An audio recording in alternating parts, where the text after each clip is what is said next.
Hello everyone. आज का हमारा डिस्कशन होने वाला है based on costing overall test 2। अब देखो ये जो टेस्ट है ना, इसमें आपको मैक्सिमम न्यूमेरिकल्स मिलेंगे और इस लेवल के न्यूमेरिकल्स आपको एग्जाम में मिल सकते हैं। तो यहाँ हमने जितने भी न्यूमेरिकल्स इंक्लूड किए थे सारे के सारे एग्जाम पॉइंट ऑफ व्यू से बहुत रेलेवेंट है। अब जिन्होंने हमारी ऑनलाइन क्लासेस ज्वाइन की उनको पता होगा कि हमने इससे रिलेटेड सारे कॉन्सेप्ट्स तो डिस्कस किए थे और हमने बताया था कि जब हम एमसीक्यू सेशन डील करेंगे तो वहाँ कई सारे न्यूमेरिकल्स भी हम डिस्कस करेंगे।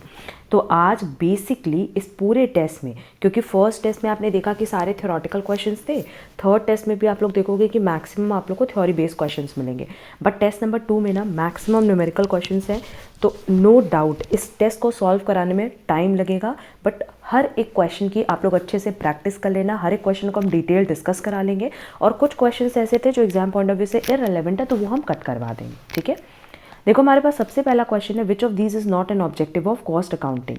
कॉस्ट अकाउंटिंग का ऑब्जेक्टिव क्या नहीं है? कॉस्ट को एसर्टेन करना है, सेलिंग प्राइस को डिटरमाइन करना है, cost control and cost reduction है, but assisting share holders in decision making, ये काम तो अकाउंट्स का है ना कि कॉस्ट अकाउंटिंग का। तो करेक्ट आंसर होगा D.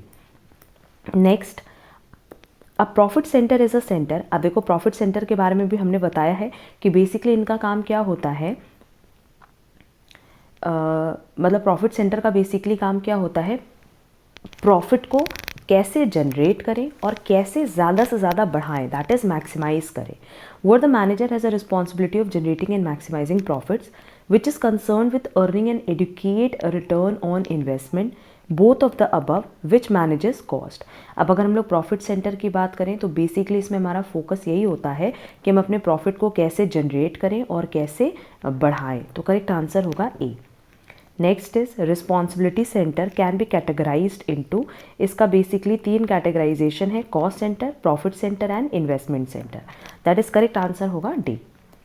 Next, cost unit is defined as unit of quantity of product, service or time in relation to which cost may be ascertained or expressed, a location, person or an item of equipment, centers having the responsibility of generating and maximizing profits, centers concerned with earning an adequate return on investment। अब cost unit की बात करें तो basically क्या बताता है कि किसी भी प्रोडक्ट, किसी भी सर्विस या किसी भी टाइम के क्वांटिटी की पर यूनिट की कॉस्ट क्या होगी। तो करेक्ट आंसर होगा ए। फिक्स कॉस्ट एक ऐसा कॉस्ट है, देखो फिक्स कॉस्ट अगर देखें तो ये हमेशा टोटलिटी में क्या रहता है, इंटैक्ट, बट अगर हम लोग इसको पर यूनिट में कन्वर्ट करें तो ये हमेशा फ्लक्चुएट करेगा which changes in total in proportion to changes in output which is partially fixed and partially variable which do not change in total during a given period despite changes in output. Output हमारा कितना भी बढ़े but जो हमारा fix cost है, जितना भी total amount है वही फिक्स रहेगा। क्या वो कभी भी बढ़ेगा घटेगा? नहीं, बट अगर पर यूनिट पूछा होता तो वो ज़रूर फ्लक्चुएट करता। तो करेक्ट आंसर होगा C. Next is uncontrollable cost are the cost which be influenced by the action of a specified member of an undertaking.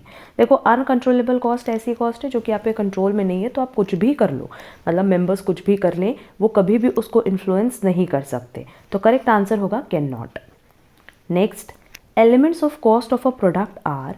अब अगर हम लोग एलिमेंट्स की बात करें तो डायरेक्ट मटेरियल भी है, डायरेक्ट लेबर भी है और एक्सपेंसेस भी है। तो करेक्ट आंसर होगा D, material, labour and expenses. अब normal cost is the cost, देखो अब नॉर्मल कॉस्ट एक ऐसी कॉस्ट है जो कि आप चाहो तो कंट्रोल कर सकते हो एंड ये नॉर्मल नहीं होती।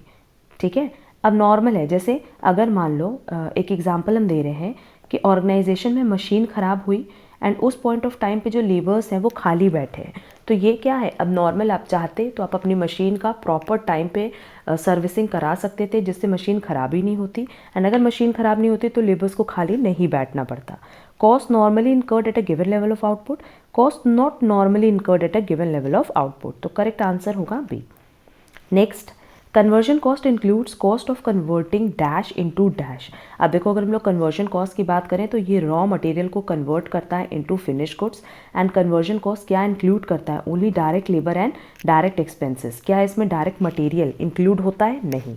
तो ऑप्शन देखो, रॉ मटेरियल को WIP में कन्वर्ट करना, रॉ मटेरियल को फिनिश गुड्स में कन्वर्ट करना, दैट इज करेक्ट आंसर होगा B. Next is sunk cost are. अब अगर संक कॉस्ट की बात करें ना, तो ये ऐसे कॉस्ट होते हैं जो कि आपने ऑलरेडी पास में इनकर कर दिए हैं। तो जो आपने ऑलरेडी पास में इनकर कर दिया, क्या वो कभी भी आप डिसीजन मेकिंग के लिए यूज़ करोगे? नहीं।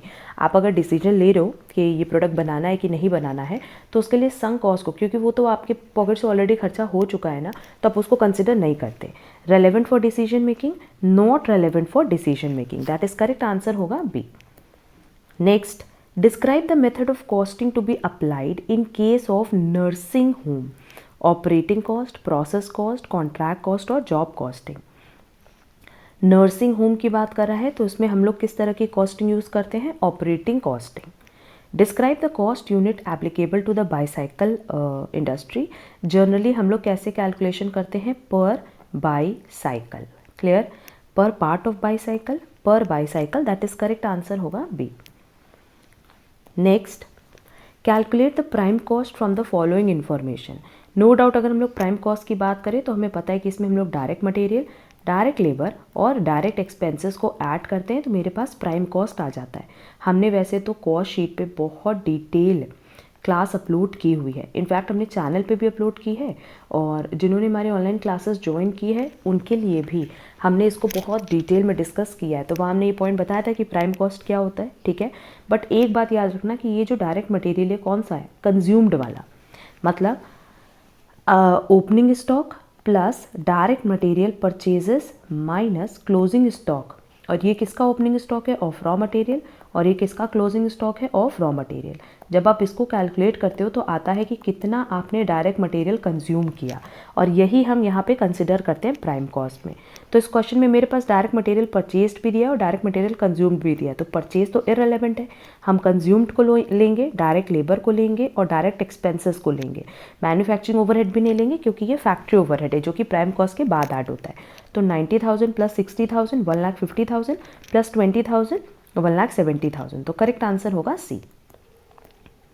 Next, total cost of a product दिया हुआ है 10,000, प्रॉफिट दिया है 25% ऑन सेलिंग प्राइस, तो प्रॉफिट कितना होगा? देखो इस कॉन्सेप्ट पे भी हमने ऑलरेडी क्लासेस अपलोड की हुई हैं, एंड अगर हम लोग यहाँ पे सेलिंग प्राइस को 100 लेते हैं बेटा, तो हमारा प्रॉफिट कितना हो गया? 25। देन इन दैट केस हमारा जो कॉस्ट है, दैट इज़ कॉस्ट प्राइस, वो हो जाएगा 75। तो अगर हमारा प्रॉफिट सेलिंग प्राइस पे 25% है तो कॉस्ट पे कितना हुआ? 25 डिवाइडेड बाय 75, दैट इज़ 1/3। इसमें तो किसी को कोई प्रॉब्लम नहीं होगी। क्लियर? अब क्योंकि मेरे पास कॉस्ट दिया हुआ है तो आप सीधे सीधे टोटल कॉस्ट कितना दिया हुआ है? 10,000, और हमें पता है कि जो प्रॉफिट है वो कॉस्ट का कितना है? 1/3 ऑफ कॉस्ट, है ना। तो सिंपली अगर हमें प्रॉफिट निकालना हो तो हम 10,000 का 1/3 निकाल लेंगे, मेरे पास प्रॉफिट आ जाएगा, दैट इज़ 3333.33। करेक्ट आंसर होगा C. Next, calculate cost of sales from the following. अब मैक्सिमम स्टूडेंट पूछेंगे कि मैम इस लेवल के क्वेश्चंस एग्जाम में आ सकते हैं? बिल्कुल आ सकते हैं, क्योंकि ये ना बहुत बेसिक फॉर्मूलाज यहाँ इन्होंने कंसिडर किया है। तो अगर आपने कॉस्ट शीट अच्छे से पढ़ी है तो बहुत ही ईजिली क्वेश्चन आप सॉल्व कर सकते हो। देखो हमारे पास क्वेश्चन में क्या बोल रहा है? कॉस्ट ऑफ सेल्स कैलकुलेट करने बोल रहा है। हमारे पास नेट वर्क कॉस्ट दिया है। What is net work cost? Net factory cost. Office administration overhead दिया है। Opening stock of WIP, closing stock of WIP दिया है। Closing stock of finished goods दिया है, और कह रहा है कि opening stock of finished goods क्या है? निल है। और सेलिंग ओवरहेड दिया है। देखो क्योंकि क्वेश्चन में यहाँ कंफ्यूज करने के लिए नेट वर्क कॉस्ट दिया है, अगर यहाँ आप कंफ्यूज हो गए, आप इस नेट वर्क कॉस्ट में opening stock of WIP add कर दोगे और closing stock of WIP less कर दोगे। बट वो हम तब करते हैं जब हमारे पास ग्रॉस वर्क कॉस्ट दिया रहता है, ठीक है। अगर हमारे पास ग्रॉस वर्क कॉस्ट दिया रहता तो उसमें हम ओपनिंग WIP को ऐड करते, क्लोजिंग WIP को लेस करते, तो मेरे पास जो फिगर आती वो क्या होती बेटा? Net work cost. मतलब इस क्वेश्चन में ओपनिंग स्टॉक ऑफ WIP और क्लोजिंग स्टॉक ऑफ WIP का कोई यूज़ नहीं है। क्लियर? अब देखो नेट वर्क कॉस्ट मेरे पास कितना दिया हुआ है? 2 लाख। जब हम इसमें office and administration overhead add करेंगे 1 लाख का, तो ये फिगर मेरे पास जो आएगी 3 लाख की, ये हो जाएगी कॉस्ट ऑफ प्रोडक्शन। फिर जब कॉस्ट ऑफ प्रोडक्शन में हम opening stock of finished good add करते हैं जो कि दिया हुआ है निल, और closing stock of finished good less करते हैं जो कि दिया हुआ है 30,000, तो जो मेरे पास फिगर आएगी 2,70,000 की, ये क्या हो जाएगी बेटा, ये हो जाएगा कॉस्ट ऑफ गुड सोल्ड। ठीक, अब कॉस्ट ऑफ गुड सोल्ड आ गया 2,70,000। इसमें हम ऐड कर देंगे सेलिंग ओवरहेड जो कि दिया हुआ है क्वेश्चन में 10,000, तो मेरे पास आ जाएगा कॉस्ट ऑफ सेल। और यही हमें क्वेश्चन में कैलकुलेट करना था कि कॉस्ट ऑफ सेल हमारा कितना है। करेक्ट आंसर होगा बी 2,80,000। तो क्वेश्चन में सारी फिगर्स दी थी, बस आपको ये पता होना चाहिए कि कॉस्ट ऑफ सेल कैलकुलेट करने के लिए क्या फॉर्मूला अप्लाई करना है। Next, calculate value of closing stock from the following. देखो ओपनिंग स्टॉक दिया हुआ है फिनिश्ड गुड्स का, कॉस्ट ऑफ प्रोडक्शन दिया है और क्लोजिंग स्टॉक है। क्लोजिंग स्टॉक आप जब भी कैलकुलेट करते हो ना बेटा, तो on the basis of production करते हो, मतलब जो भी हमारी प्रोडक्शन कॉस्ट है उसी के बेसिस पे आप कैलकुलेट करते हो। कुछ स्टूडेंट्स कंफ्यूज होकर क्या करेंगे कि production cost and opening stock cost दोनों को कैलकुलेट करेंगे पर यूनिट, और उसके बाद जो भी पर यूनिट वैल्यू आएगी उससे मल्टीप्लाई करेंगे क्लोजिंग स्टॉक को। बट हम लोग ऐसा नहीं करते, मतलब क्लोजिंग स्टॉक की जो हम कॉस्ट पर यूनिट कैलकुलेट करते हैं वो किसके बेसिस पे करते हैं, on the basis of cost of production. तो हमारे पास कॉस्ट ऑफ प्रोडक्शन कितना है 50,000, और ये कितने यूनिट्स के लिए है 10,000 यूनिट्स के लिए। तो एक यूनिट के लिए कितना हो गया 5 रुपीज़ पर यूनिट, है ना। जो हमारी कॉस्ट है वो कितनी है 5 रुपीज़ पर यूनिट। तो ये जो 1000 यूनिट्स हमारा क्लोजिंग स्टॉक में, हम क्या मानेंगे कि जो हमने प्रोडक्शन या फिर कह सकते हो जो हमने अभी रिसेंटली परचेज़ किया है ये उसी का पार्ट है। तो यहाँ पे इसको मल्टीप्लाई कर दो 5 से, मेरे पास क्लोजिंग स्टॉक की वैल्यू आ जाएगी 5000। तो करेक्ट आंसर होगा C. Next, which of these is not a material control technique. ABC analysis है, fixation of raw material labour है, maintaining stores ledger, control over slow moving and non moving item है। But जो आप store ledger बनाते हो, ये जो by FIFO method और लीफो मेथड, हम लोग जो स्टोर लेजर बनाते हैं ये मटेरियल को कंट्रोल करने के लिए नहीं, मटेरियल की रिकॉर्ड्स मेंटेन करने के लिए बनाते हैं। तो करेक्ट आंसर होगा C, maintaining stores ledger. Next, out of the following what is not the work of purchase department. Receiving purchase requisition है, exploring the sources of material supply है, preparation and execution of purchase order है, accounting for material received, जो भी material आएगा उसकी accounting करना, क्या ये परचेज डिपार्टमेंट का काम है, नहीं। तो करेक्ट आंसर होगा डी। बाकी तीनों वर्क किसके जोन में आता है, परचेज डिपार्टमेंट के, but accounting for material received ये परचेज डिपार्टमेंट का काम नहीं है। Next is what is been card. ये भी हमने अपने क्लास में ऑलरेडी डिस्कस किया हुआ है कि बिन कार्ड जो अभी हमने स्टोर लेजर बताया ना वही बिन कार्ड है। वहाँ पे हम लोग क्या करते हैं कि जो भी मटेरियल आया, मतलब रिसीव हुआ, जो भी इशू हुआ, जो भी बैलेंस है उसको हम रिकॉर्ड करते हैं, बट बेसिकली वहाँ पे क्वांटिटेटिव रिकॉर्ड होता है। जैसे स्टोर लेजर में क्या होता है कि हम लोग 3 कॉलम बनाते हैं ना, क्वांटिटी, अमाउंट, रेट, या क्वांटिटी रेट अमाउंट कर लो, क्वांटिटी रेट अमाउंट। तो क्वांटिटी भी रिकॉर्ड करते हैं, रेट पर यूनिट भी रिकॉर्ड करते हैं और टोटल अमाउंट भी रिकॉर्ड करते हैं।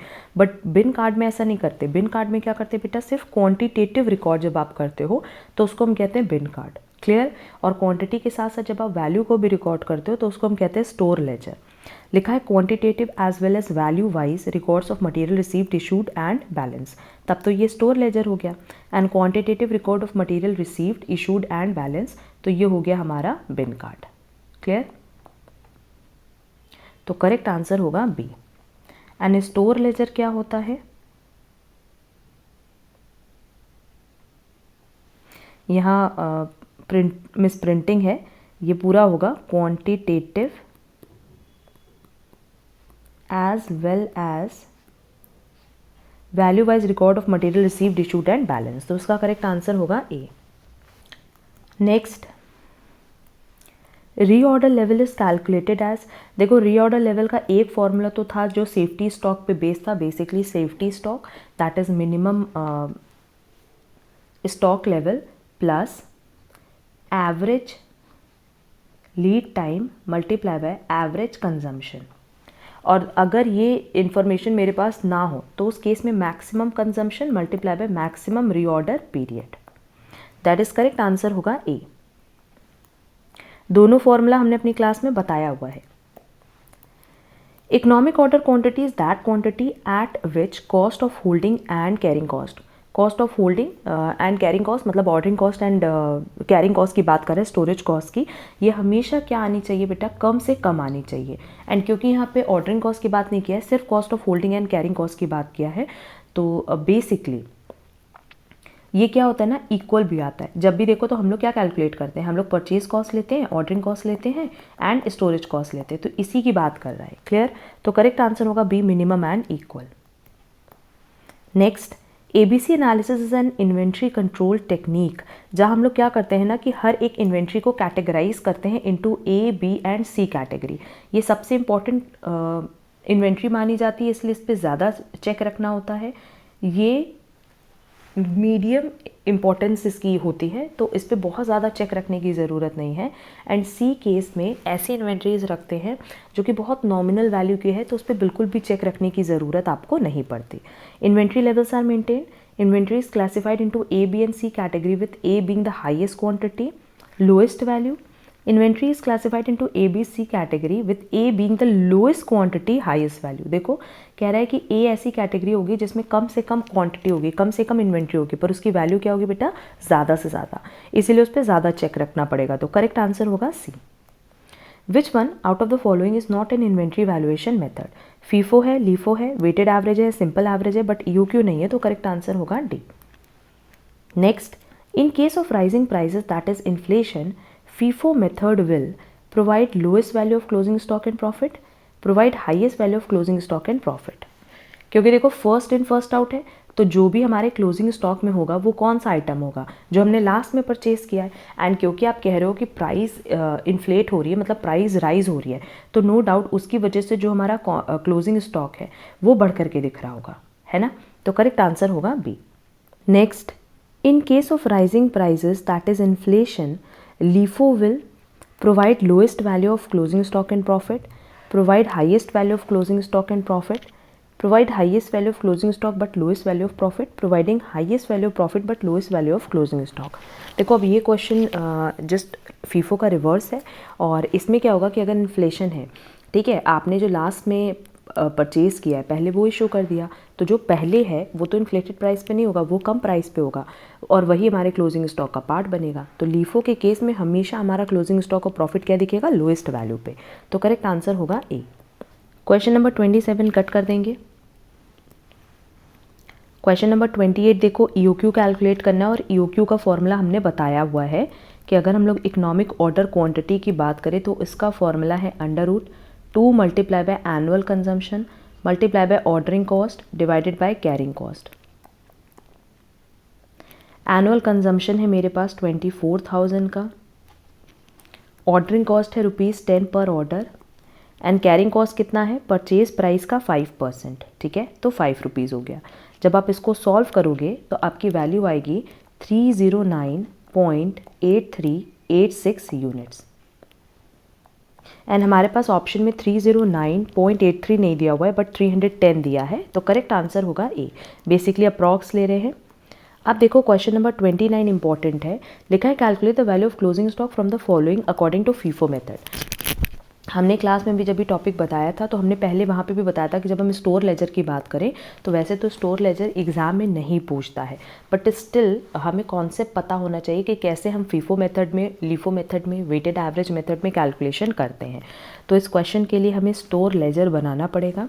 एंड चलो फिर स्टोर लेजर बनाते हैं इस क्वेश्चन का। देखो जब हम स्टोर लेजर बनाते हैं तो फॉर्मेट भी बता दे रहे हैं। वैसे फॉर्मेट की ज़रूरत नो डाउट एग्ज़ाम में तो नहीं पड़ेगी, बट स्टिल हम यहाँ पे बता रहे हैं कि सबसे पहला हमारा कॉलम होता है बेटा डेट का, फिर हमारा कॉलम होगा रिसीट्स का, फिर होगा इशू का, और फिर होगा बैलेंस। ठीक, ये हो गया डेट, रिसीट्स, इशू, बैलेंस। और LIFO FIFO मेथड की बात करें या सिंपल एवरेज मेथड की बात करें तो फर्दर इसमें 3 कॉलम बनता है। पहला क्वांटिटी, फिर rate, amount, quantity, rate, amount, quantity, rate, amount. ये हमारे पास क्वेश्चन नंबर 29 है। एंड प्लीज़ 29 आप लोग क्वेश्चन ओपन करके देखो, उसमें लिखा है कि calculate the value of closing stock from the following according to FIFO method. अब देखो इसमें 1 जनवरी को ओपनिंग बैलेंस दिया है, रिसीट हुई है मतलब परचेज किया गया है 5 जनवरी एंड 12 जनवरी को। और इशू किया गया है 2 जनवरी एंड 18 जनवरी को। तो सबसे पहले हमारी एंट्री होगी 1 जनवरी ओपनिंग बैलेंस, तो ये हो गया 1 जनवरी और ओपनिंग बैलेंस है 50 यूनिट्स का, रेट है 4, तो मेरे पास अमाउंट हो गया 200। अब मेरे पास तो बैलेंस में भी यही दिखेगा, ठीक है, हमने दिखा दिया। नेक्स्ट है हमारा 5 दैट इज़ 5 जनवरी को हमने रिसीट किया है अगेन 100 यूनिट्स 5 रुपीज़ का, तो ये हो जाएगा 500। वेट, इस क्वेश्चन में ना रिसीट के पहले इशू है, 2 जनवरी को इशू हुआ है। अब देखो first in first out method ये बोलता है कि जो पहले आया है आपको उसी में से इशू करना है। तो इशू कितना हुआ है 30 यूनिट्स, इसमें से इशू करेंगे क्योंकि यही हमारे पास बैलेंस दिख रहा है। तो इसका रेट अगर 4 है तो यहाँ इशू आप किस पे करोगे 4 रुपीज़ पे। आप देखना क्वेश्चन में कभी भी इशू रेट नहीं दिया रहता, ठीक। अब 50 में से अगर 30 चला गया तो बैलेंस बचा 20, बट ऑब्वियसली 4 रेट वाला है तो मेरे पास अमाउंट हो गया 80। नाउ 5 जनवरी को हमने रिसीट किया है 100 यूनिट्स 5 रुपीज़ का, ये हो गया 500। अब देखो फर्स्ट इन फर्स्ट आउट हो या लास्ट इन फर्स्ट आउट हो, यहाँ पे आप कभी भी बैलेंस के साथ रिसीट को मिक्स नहीं करोगे। पहला बैलेंस है मेरा 20 यूनिट्स का 4 रुपीज़ के अकॉर्डिंग और दूसरा है 100 5 रुपीज़ का, ठीक। ये हो गया 80, ये हो गया 500। अब नेक्स्ट आप देखो फिर से आप 12 जनवरी को परचेज कर रहे हो, दैट इज़ रिसीट हो रहा है 200 यूनिट्स, कितने का 4.50। तो यहाँ पे हमारे पास बैलेंस हो गया 900। और अब मेरे पास 3 कैटेगरीज है, एक तो 20 यूनिट्स है 4 रुपीज़ वाली, एक 100 यूनिट्स है 5 रुपीज़ वाली एंड एक 200 यूनिट्स है 4.50 वाली। यहाँ तक भी हमें नहीं लगता किसी को कोई डाउट होगा। लास्ट इज़ 18 जनवरी को अगर देखो तो 150 यूनिट्स आपने इशू किया है। तो अब ये बात आती है कि 150 हम किस में से इशू करेंगे, इस 20 में से, इस 100 में से या 200 में से। क्योंकि फर्स्ट इन फर्स्ट आउट है तो पहले तो आप 20 यूनिट्स निकाल दोगे, फिर 100 यूनिट्स निकाल दोगे, अभी भी कितना निकला 120। अब जो बैलेंस 30 है वो कौन सी रेट का होगा 4.50। क्लियर। तो हमारे पास क्लोजिंग स्टॉक कितना बचेगा, ये खत्म हो गया, ये खत्म हो गया, इस 200 में से 30 अगर इशू किया तो 170 यूनिट्स बचा 4.50 वाला। क्लियर। और हमसे क्वेश्चन में यही चीज़ पूछ रहा है कि हमारे पास ये जो क्लोजिंग स्टॉक बचा ये कितने वैल्यू का बचा, तो 765 रुपीज़ का हमारे पास क्लोजिंग स्टॉक बच रहा है। क्लियर। तो करेक्ट आंसर होगा ए 765। बस इसी तरीके से अब हम लोग क्वेश्चन नंबर 30 भी सॉल्व करेंगे, क्योंकि 30 में भी सेम क्वेश्चन दिया है, बस कह रहा है कि इसको लीफो मेथड से सॉल्व करना है। एंड 31 में भी बिल्कुल सेम क्वेश्चन है बट वेटेड एवरेज मेथड से सॉल्व करना है। अगेन हम लोग स्टोर लेजर बना रहे हैं और अब इस बार एकदम रफ बनाएंगे, क्योंकि एग्ज़ाम में हमें पता है कि कभी भी स्टोर लेजर बनाने नहीं बोलेगा, है ना। अब इसमें देखो 1 तारीख को हमारे पास कितना बैलेंस था 50 यूनिट्स था एंड 200 का, तो नो डाउट मेरे पास जो बैलेंस बचेगा, क्योंकि ओपनिंग स्टॉक यही है तो यही बैलेंस होगा। फिर 2 तारीख को जब आप इशू कर रहे हो 30 यूनिट्स, तो नो डाउट आपके पास ये 50 यूनिट्स है, इसी में से आप इशू करोगे, तो आपके पास अगेन क्लोजिंग स्टॉक कितना बचेगा 24 का 80। नेक्स्ट इज 5 जनवरी को हमने परचेज किया 100 यूनिट्स 5 रुपीज़ का, तो ये हो गया 500। ये 20 यूनिट्स है और ये 100 यूनिट्स है, ये हुआ 80 का और ये हुआ 500 का। नाउ 12 जनवरी को अगेन आपने परचेज किया 200 यूनिट्स 900, तो ये 20 यूनिट्स 100 यूनिट्स एंड 200 यूनिट्स, ये हमारे पास 3 बचा है कैटेगरी। अब देखो 18 जनवरी को हमने इशू किया है 150 यूनिट्स, तो क्योंकि लास्ट इन फर्स्ट आउट है तो जो बाद में आया है उसमें से हम पहले आउट करेंगे, तो पूरा 150 हम कौन सा इशू करेंगे 4.50 वाला। अब मेरे पास क्लोजिंग स्टॉक में 20 यूनिट्स बच गया 4 रुपीज़ वाला, 100 यूनिट्स बच गया 5 रुपीज़ वाला और 50 यूनिट्स बच गया 4.50 वाला। जब आप इसको टोटल करोगे मतलब 20 मल्टीप्लाई बाई 4 80 हो जाएगा, इसी तरीके से मल्टीप्लाई करके ऐड करोगे तो टोटल वैल्यू आएगी 805। क्लियर। और इसका करेक्ट आंसर भी 805 है। अभी जब हम क्वेश्चन पे चलेंगे, क्वेश्चन नंबर 30 का सोल्यूशन है, तो हम दिखा देंगे कि ऑप्शन 805 दिया है। अब सेम क्वेश्चन को हम लोग सॉल्व करेंगे वेटेड एवरेज मेथड से, उसके बाद हम लोग अपने क्वेश्चन पे रिटर्न करेंगे। Date, receipt, issue balance. अब इसमें देखो वेटेड एवरेज में क्वांटिटी रेट अमाउंट नहीं लिख के हमेशा क्या लिखते हैं बेटा, क्वांटिटी अमाउंट रेट, ठीक है। आप अमाउंट के बेसिस पे ही रेट का कैलकुलेशन करते हो। तो सबसे पहले तो 50 है 200 का, क्योंकि 4 रुपीज़ दिया हुआ है ना, तो ये हो जाएगा 50 यूनिट्स 200 का, that is 4 rupees per unit है। फिर 2 तारीख को जब आप इशू करो 30 यूनिट्स, तो नो डाउट यही ऑप्शन मेरे पास दिया हुआ है 4 रुपीज़, तो हो गया 120। अब देखो यहाँ पे हम लोग बैलेंस कैसे कैलकुलेट करते हैं, यही चीज़ देखना है कि पहले 50 में से 30 माइनस करेंगे 20 और 200 में से 120 माइनस करेंगे 80, फिर इन दोनों को डिवाइड करेंगे, जो भी रेट आएगा वो रेट के कॉलम में लिख देंगे। फिर 5 जनवरी को हमने 100 यूनिट्स परचेज़ किया, और वेटेड एवरेज मेथड में अलग अलग लिखने की ज़रूरत नहीं है, क्योंकि जो रेट है वो हम वेट के बेसिस पे निकाल रहे हैं। 20 + 100 कर देंगे 120, और यहाँ पे हमने गलत लिख दिया, ये 500 है, ये 5 रुपीज़ पर यूनिट है। 80 + 500 कितना हो जाएगा 580। अब रेट कैसे निकालेंगे, ना ये 4 लिखेंगे ना ये 5 लिखेंगे, 580 डिवाइडेड बाय 120 करोगे तो आएगा 4.83। क्लियर, वेटेड एवरेज है, सीधे सीधे कैलकुलेट करना है।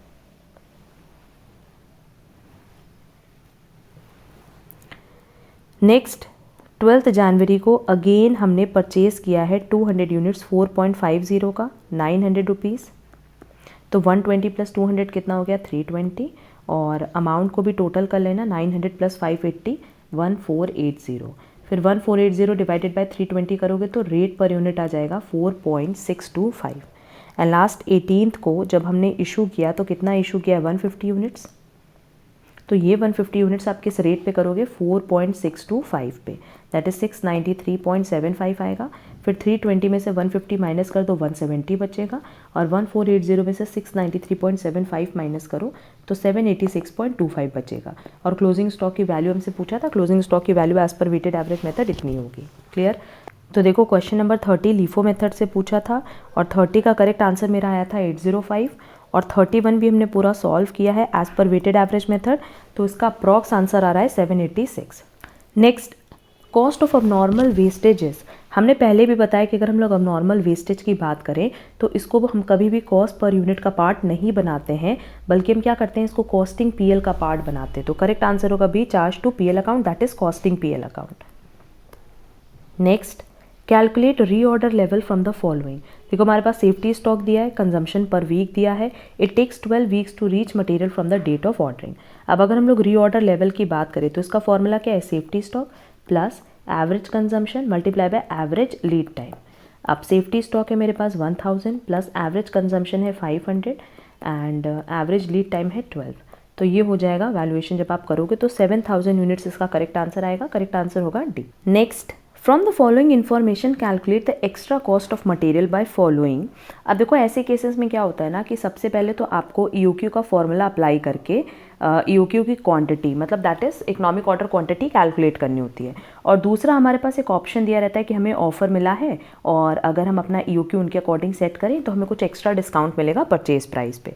तो आपको दोनों की हेल्प से सबसे पहले हम लोग टोटल कॉस्ट कैलकुलेट करेंगे और फिर टोटल कॉस्ट को कंपेयर करके देखेंगे कि अगर हम ऑफर एक्सेप्ट करते हैं तो हमें उसमें कोई बेनिफिट है या नहीं।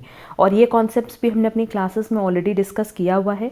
तो सबसे पहले देखो एनुअल कंजम्पशन दिया है, ऑर्डरिंग कॉस्ट पर ऑर्डर दिया है, carrying cost per unit per annum दिया हुआ है, परचेज प्राइस पर यूनिट दिया हुआ है, री ऑर्डर क्वांटिटी एट प्रेजेंट कह रहा है कि आज की डेट पे अगर आप 45,000 यूनिट्स रखते हो तो आपको 10% की छूट मिलेगी किस पे, परचेज प्राइस पर यूनिट पे।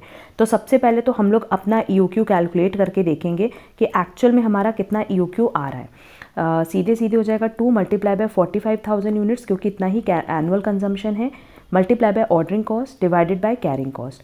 जब इससे हम ईओक्यू कैलकुलेट करेंगे ना तो मेरा 300 यूनिट्स आएगा। ठीक है, अब देखो अगर मेरे पास ईओक्यू 300 यूनिट्स आया तो इसके बेसिस पे पहले हम लोग टोटल कॉस्ट कैलकुलेट कर लेते हैं। तो टोटल कॉस्ट में हमेशा याद रखना कि 3 चीज़ें हमें कंसिडर करनी होती हैं। एक होता है परचेज कॉस्ट, एक होता है ऑर्डरिंग कॉस्ट, एक होता है कैरिंग कॉस्ट। अगर हम परचेज कॉस्ट की बात करें तो परचेज कॉस्ट कितना आप परचेज करोगे 45,000, कितने रेट पे, यहाँ पे तो आपको डिस्काउंट मिल नहीं रहा है 10 रुपये पे, प्लस ऑर्डरिंग कॉस्ट की बात करें तो अगर हमें 45,000 यूनिट्स मंगवाना है और हम हर एक बार में कितना EOQ कितना रख रहे हैं 300। देखो ऑर्डरिंग कॉस्ट का फॉर्मूला बता दें अगर तुम लोग को ना पता हो तो, annual consumption divided by EOQ। तो इससे आ जाएगा मेरे पास नंबर ऑफ ऑर्डर्स। 45,000 मंगवाना है और टोटल हम एक बार में 300 यूनिट्स मंगवा रहे हैं, तो इससे मेरे पास नंबर ऑफ ऑर्डर्स आएगा मल्टीप्लाई बाय ऑर्डरिंग कॉस्ट। ठीक है, तो ऑर्डरिंग कॉस्ट मेरे पास क्वेश्चन में दी हुई है 10 रुपीज़। एंड कैरिंग कॉस्ट में ना हम हमेशा ये मानते हैं कि जितना भी हमारा EOQ है उसका आधा हम हमेशा स्टॉक में मेंटेन करके रखते हैं। तो EOQ हमारा कितना है बेटा 300 divided by 2 and carrying cost कितना है मेरे पास 10। ठीक है, जब हम इससे टोटल कॉस्ट निकालेंगे तो मेरी टोटल कॉस्ट आएगी 22,50,300। इन तीनों को जब आप ऐड करोगे तो आपकी वैल्यू आएगी 22,50,300। क्लियर। अब क्वेश्चन में हमसे कह रहा है कि हमें EOQ कितना रखना है, मतलब हमें एक बार में परचेज करना है पूरा 45,000 यूनिट्स। तो अगर मेरा EOQ 45,000 यूनिट्स है तो उस पर हमें 10% का डिस्काउंट मिलेगा किस पे, परचेज प्राइस पे। परचेज प्राइस पहले कितनी थी 50, अब अगर हम इस पर डिस्काउंट दे रहे हैं 10% का तो नो डाउट मेरी परचेज प्राइस कितनी हो जाएगी बेटा 45। एक यूनिट को ख़रीदने का रेट अब मेरा होगा 45। तो हम जब मेरा EOQ है 45,000 का तो इस पे हम टोटल कॉस्ट कैलकुलेट कर लें। टोटल कॉस्ट आएगा परचेज कॉस्ट, अभी भी तो 45,000 यूनिट्स ही खरीदेंगे पर अब 45 रुपीज़ पे हमें ये मिलेगा, प्लस ऑर्डरिंग कॉस्ट कितना हो जाएगा, हमें टोटल ख़रीदना है 45,000 यूनिट्स और एक बार में भी हम 45,000 यूनिट्स ही खरीद रहे हैं तो एक ही ऑर्डर देना पड़ रहा है। प्लस अगर कैरिंग कॉस्ट की बात करें तो EOQ divided by 2 multiply by carrying cost. ठीक है, इससे जब हम टोटल कॉस्ट कैलकुलेट करेंगे तो आएगा 22,50,010। पहले मेरा टोटल कॉस्ट कितना आया था 22,50,300, ये मेरे EOQ पे आया था, मतलब जो EOQ रखना चाहिए। एंड क्वेश्चन में जो ऑफर हुआ है वो है 22,50,010। तो जब आप दोनों को माइनस करोगे ना तो आपकी सेविंग्स आएगी 290 रुपीज़ की, कि अगर हम ये ऑफ़र एक्सेप्ट कर लें तो हमें 290 रुपीज़ का बेनिफिट मिलेगा। एंड यहाँ क्वेश्चन में ऑप्शन में एरर दिया हुआ है, ये आंसर होगा 290, दैट इज़ करेक्ट आंसर होगा D. Next, which of the following is an abnormal cost of idle time. देख लेते हैं अबनॉर्मल कॉस्ट मतलब जो कंट्रोलेबल होता है। Time taken by workers to travel the distance between the main gate of factory and place of their work, time loss between the finish of one job and starting of next job, time spend to meet the personal needs like taking lunch, tea etcetera. ये तो normal loss है, इसको कोई भी रोक नहीं सकता, ये कंट्रोलेबल नहीं है। बट मशीन ब्रेकडाउन की बात करें तो ये अब नॉर्मल कॉज है, क्योंकि अगर मशीन ब्रेकडाउन की बात करें ना बेटा तो सिंपली आप इसको कंट्रोल कर सकते हो टाइमली सर्विसेज करा के। तो करेक्ट आंसर होगा D. Next, if overtime is resorted to at the desire of the customer then the overtime premium should be charged to costing PL account, should not be charged at all, should be charged to the job directly or should be charged to the highest profit making department. देखो simple सी बात कह रहा है, अगर over time customer wise हो रहा है तो नो डाउट आपने जिस कस्टमर के लिए सर्विस प्रोवाइड की है उसी के जॉब से आप उसको चार्ज करोगे। तो करेक्ट आंसर होगा C, should be charge to the job directly. Next, labour turnover का क्या मतलब होता है। लेबर टर्नओवर का मतलब होता है कि किस रेट से हमारे पास जो लेबर्स हैं वो रिक्रूट हो रहे हैं या लेफ्ट कर रहे हैं, डिस्चार्ज कर रहे हैं। हमने तीनों मेथड्स का बताया हुआ है। Turnover generated by labour, rate of change in composition of labour force during a specified period, और बेसिकली स्पेसिफाइड पीरियड हम लोग क्या लेते हैं, average period. Which of the following is not N avoidable cause of labour turnover, dissatisfaction with job, lack of training facilities, low wages and allowances, disability making a worker unfit for job।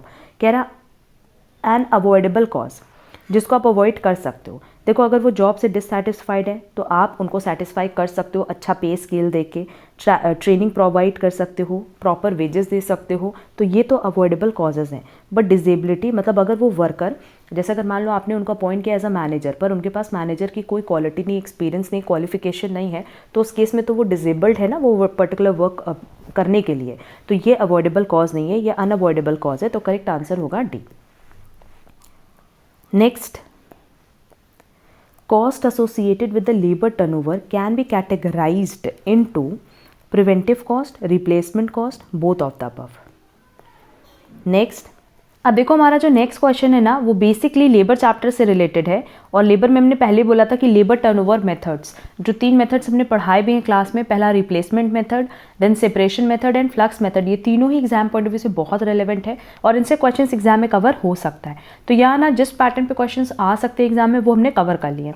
लिखा है कि आपको क्या calculate करना है, left and discharge, मतलब simply क्या कह रहा है कि आपको सेपरेशन मेथड से कैलकुलेशन करना है नंबर ऑफ वर्कर्स का, या हम कह सकते हैं एम्प्लॉय टर्नओवर रेट का। क्लियर। लिखा है लेबर टर्नओवर रेट्स कितना है, 20%, 10%, 6%, 20% है फॉर फ्लक्स मेथड, 10% है रिप्लेसमेंट मेथड और 6% है separation method. Number of workers replace during the quarter, पूरे क्वार्टर में, देखो पूरे साल का नहीं दिया यहाँ पे, एक पर्टिकुलर क्वार्टर का दिया हुआ है कि कितने नंबर ऑफ वर्कर्स रिप्लेस्ड हुए हैं, 80। तो ये तो बहुत सिंपल सा क्वेश्चन है। अगर ओवरऑल देखा जाए तो हमारे पास रिप्लेसमेंट मेथड से वैल्यूएशन दी हुई है, तो with the help of replacement method हम क्या कैलकुलेट कर सकते हैं, एवरेज नंबर ऑफ वर्कर्स, है ना। पूरे साल ड्यूरिंग द पीरियड जो भी नंबर ऑफ वर्कर्स है उनका एवरेज भी तो हमें चाहिए रहता है फॉर्मूले में। ये हम लोग सिंपली सबसे पहले कैलकुलेट करेंगे average number of workers during the period. तो एवरेज नंबर ऑफ वर्कर्स हम किसकी हेल्प से निकाल सकते हैं, number of workers replace, that is replacement method, क्योंकि लेबर टर्नओवर रेट्स दिए हुए हैं, ऑलरेडी गिवन है, और हमने पहले बताया कि लेबर टर्नओवर रेट में 3 चीज़ें होती है, एक सेपरेशन मेथड, एक रिप्लेसमेंट मेथड और एक फ्लक्स मेथड। तो रिप्लेसमेंट मेथड का फॉर्मूला क्या है, नंबर ऑफ वर्कर्स रिप्लेस्ड जो कि दिया हुआ है 80 divided by average number of workers, जिसको हम क्या ले रहे हैं, एक्स ले रहे हैं। हमारे पास रिप्लेसमेंट मेथड से जो टर्नओवर रेट है वो कितना है, 10%, तो 10% is equal to 80 divided by 8 और x is equal to 80 divided by 10%। तो मेरे पास जो एवरेज वर्कर्स आ गए वो कितने आए बेटा, 800, मतलब जो हम लोग कैलकुलेशन नहीं करते opening plus closing divided by 2 का, वो आ गया 800। अब हमें कैलकुलेट करना है number of workers left and discharge, तो सिंपली हम लोग सेपरेशन मेथड अप्लाई कर दें। यहाँ पे आएगा number of separations divided by average number of employees.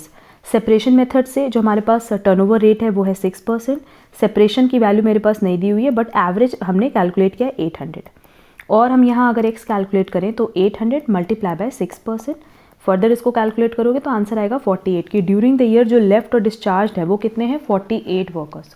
तो करेक्ट आंसर होगा सी। क्लियर। सेम पैटर्न पे क्वेश्चन नंबर 41 भी है। इसमें अगर आप लोग देखोगे ना तो number of workers replaced during the quarter दिया हुआ है, एंड हमसे क्या पूछा है, रिक्रूटेड एंड ज्वाइंड। तो यहाँ पे भी अगर हम लोग रिप्लेसमेंट मेथड लगाएं, अप्लाई करें, तो ये हो जाएगा 80 डिवाइडेड बाय एक्स, और रिप्लेसमेंट मेथड यहाँ पे भी अगर देखें तो 10% ही दिया हुआ है, 80 डिवाइडेड बाय एक्स, तो मेरे पास जो एवरेज वर्कर्स हो जाएंगे वो हो जाएगा 800। अब क्वेश्चन में हमें रिक्रूटेड एंड ज्वाइंट कैलकुलेट करना है, तो रिक्रूटेड एंड ज्वाइंट ये हम लोग कहाँ देखते हैं, फ्लक्स मेथड में। फ्लक्स मेथड का जो फॉर्मूला था वो क्या था, number of separations plus number of accessions divided by average number of workers, जो कि क्वेश्चन में मेरे पास गिवन है 800। तो फ्लक्स मेथड का टर्नओवर रेट है 20%, मेरे पास सेपरेशन की वैल्यू नहीं दी हुई है, बट क्या असेसेशन की दी हुई है, हाँ दी हुई है। अब देखो अगर हम लोग सेपरेशन की बात करें तो हमने इसके पहले वाले क्वेश्चन में रिप्लेसमेंट मेथड की हेल्प से हम लोग सेपरेशन निकाल सकते हैं ना। देखो सेपरेशन से रेट मेरे पास दिया हुआ है 6% is equal to x divided by 800, तो मेरे पास जो नंबर ऑफ सेपरेशन आएगा ड्यूरिंग द पीरियड वो आएगा 48, तो 48 plus असेसेशन divided by 800।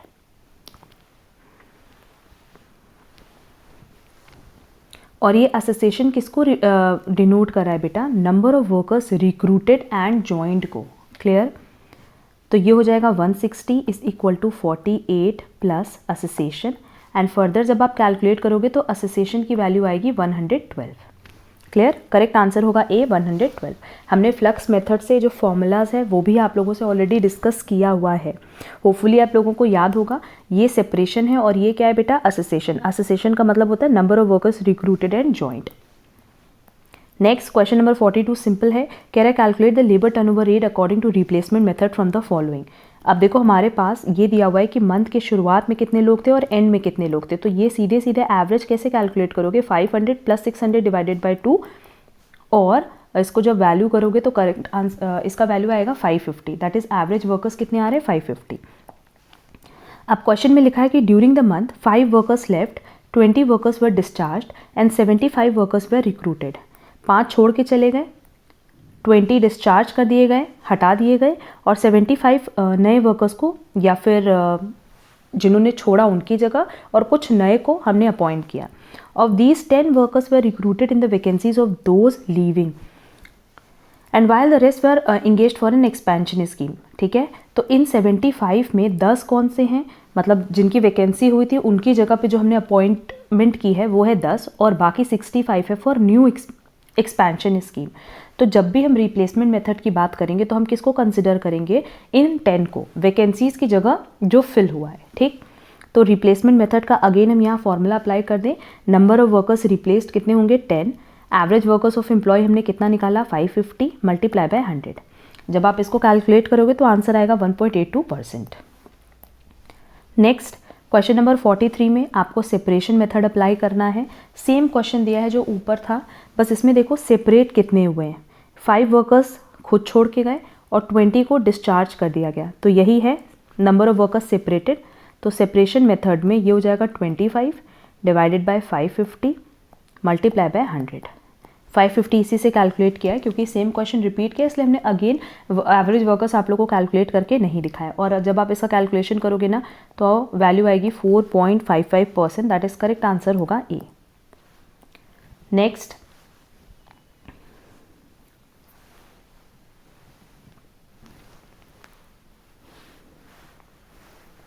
a worker is allowed 60 hours to complete the job on a guaranteed wage of rupees 10 per hour. Under the Rowan plan, he gets an hourly wage of rupees 12 per hour.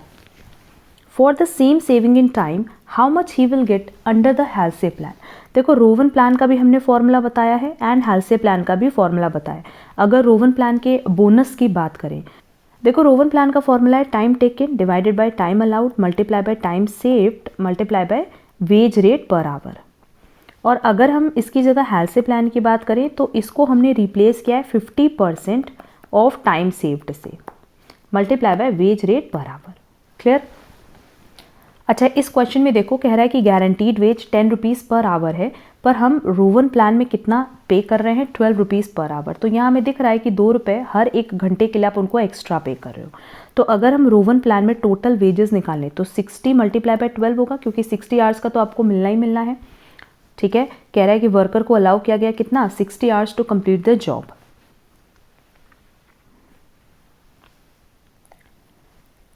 तो इनको जो total wages मिल रहा है under Rowan plan वो कितना है, 720. और जो टोटल बोनस है, बोनस कितना मिल रहा है, देखो 720 माइनस 60 मल्टीप्लाई बाय 10, क्योंकि गारंटीड वेज कितना है 10 और हेल्से में आपको मिल रहा है 720. तो नो डाउट जो एक्स्ट्रा अमाउंट आपको मिल रहा है वो मिल रहा है 120 का, जो कि बोनस है. ठीक है, इसकी हेल्प से हम कैलकुलेट कर सकते हैं कि कितना हमने एक्चुअल टाइम सेव्ड किया है. देखो 120 हमें बोनस मिल रहा है और 1 घंटे का पेमेंट कितना है 10, मतलब हमने 12 आवर्स सेव किए होंगे, तभी हमें multiply by 10 that is 120 rupees extra मिल रहा है. यहाँ तक तो किसी को कोई डाउट नहीं होगा. नाउ कितना आपने एक्चुअल टाइम लिया है, that is actual time taken, ये भी निकाल सकते हैं. अगर टोटल 60 आवर्स अलाउड है, उसमें से 12 आवर्स आपने सेव किया है, तो आपने कितना घंटा काम किया होगा, ओनली 48 आवर्स. तो जो काम के लिए आपको 60 आवर्स मिला है वो आपने कंप्लीट किया 48 आवर्स में, इसीलिए आपको 12 आवर्स का एक्स्ट्रा पेमेंट मिल रहा है. क्लियर? सारी वैल्यूज़ हमें मिल गई. अब हम हेल्से प्लान में सीधे सीधे वैल्यू रख देंगे कि कितना हमने time taken multiply by wage rate per our plus 50% of time saved. Time saved है मेरा 12 hours multiply by wage rate per our that is 10.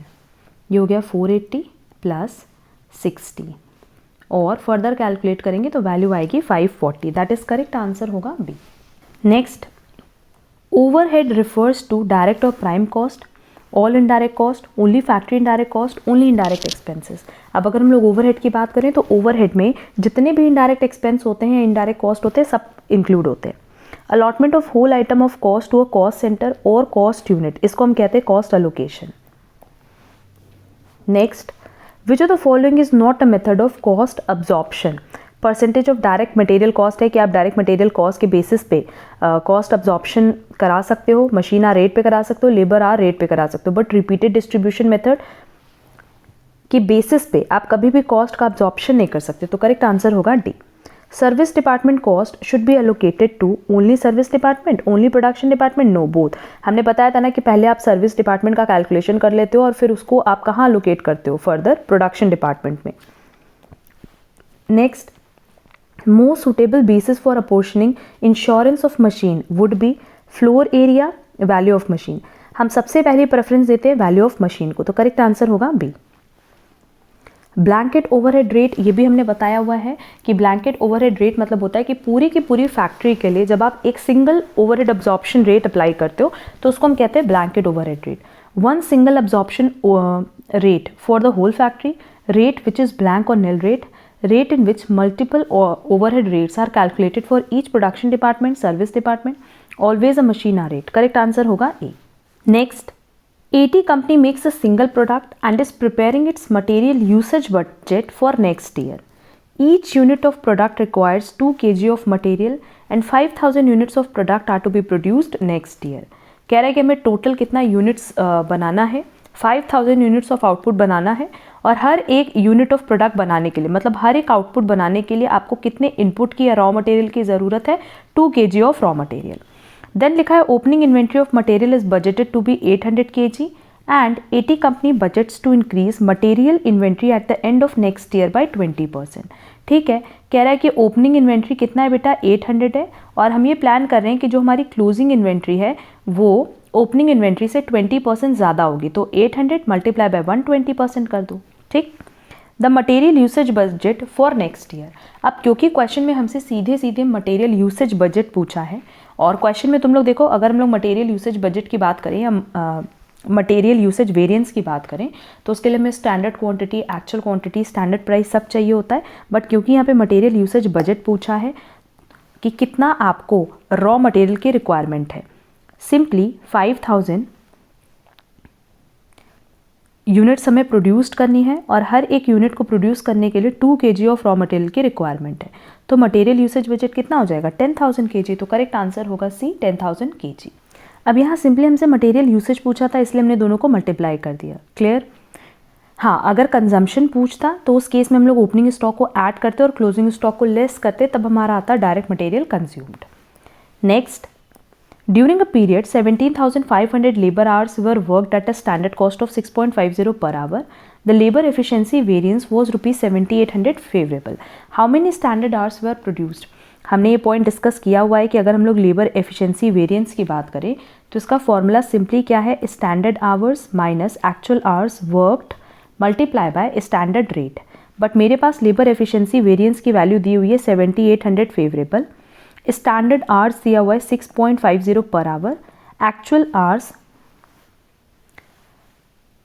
नहीं, मेरे पास क्वेश्चन में स्टैंडर्ड आवर्स तो पूछा है तो हम उसको सिंपली क्या ले लेंगे, एक्स ले लेंगे। और ये चीज़ कह रहा है कि टोटल हमने कितने आवर्स वर्क किया है, 17,500, जिसके लिए हमारा स्टैंडर्ड कॉस्ट कितना है बेटा, 6.50 आवर्स। तो एक्चुअल आवर्स कितना हो गया, 17,500 मल्टीप्लाई बाय स्टैंडर्ड रेट हमारे पास गिवन है 6.50 पर आवर। जब हम इसको कैलकुलेट करेंगे तो हमारे पास स्टैंडर्ड आवर्स की वैल्यू आ जाएगी कि कितना स्टैंडर्ड आवर्स अलाउड था इस पर्टिकुलर प्रोडक्ट को प्रोड्यूस करने के लिए। जब आप कैलकुलेट करोगे तो वैल्यू आएगी 18,700, जो कि ऑप्शन डी में दिए, तो करेक्ट आंसर होगा D. Next, which of the following is not a reason for an ideal time variance? Wage rate increase, machine breakdown, illness और injury to worker, non availability of material.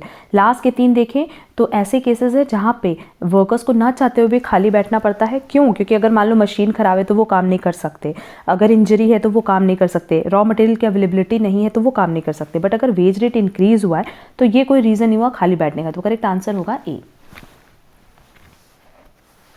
Next,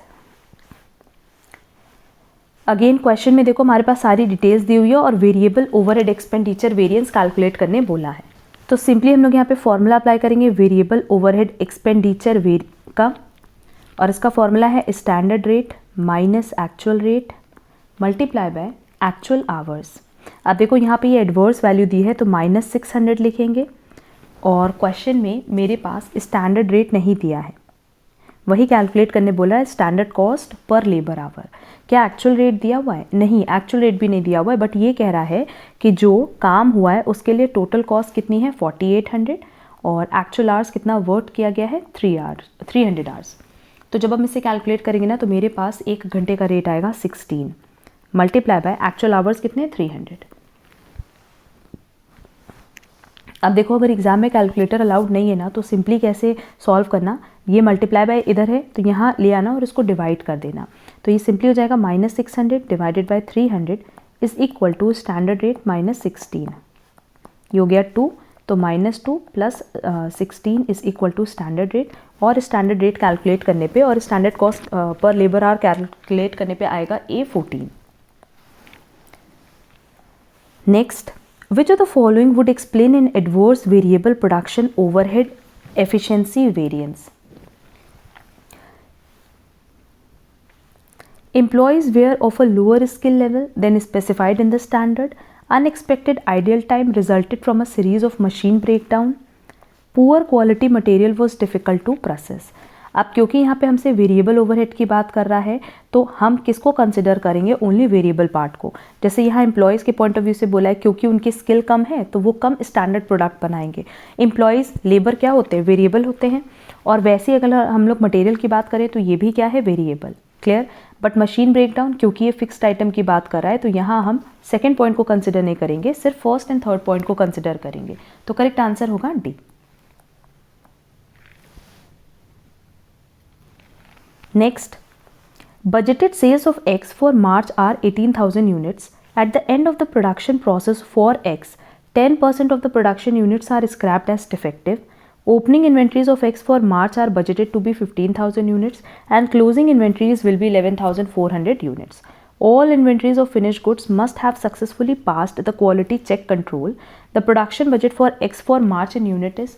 अब simply यहाँ पे हमसे production budget पूछा है, बहुत ही simply हम लोग इसका कैलकुलेशन कर सकते हैं क्योंकि बजटेड सेल्स में जब हम closing stock of finish goods को ऐड करते हैं and opening stock of finish goods को लेस करते हैं, क्योंकि रिवर्स कर रहे हैं ना, जब आप प्रोडक्शन की बात कर रहे हो तो आप क्या करते हो? कॉस्ट ऑफ प्रोडक्शन में ओपनिंग स्टॉक ऐड करते हो और क्लोजिंग स्टॉक लेस करते हो तो हमारे पास सेल्स आ जाता है, कॉस्ट ऑफ सेल्स आ जाता है।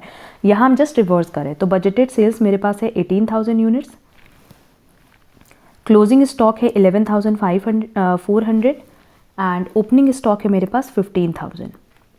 जब हम इससे कैलकुलेशन करेंगे तो मेरे पास जो प्रोडक्शन की वैल्यू आएगी कॉस्ट ऑफ प्रोडक्शन की वो आएगी 14,400। क्लियर?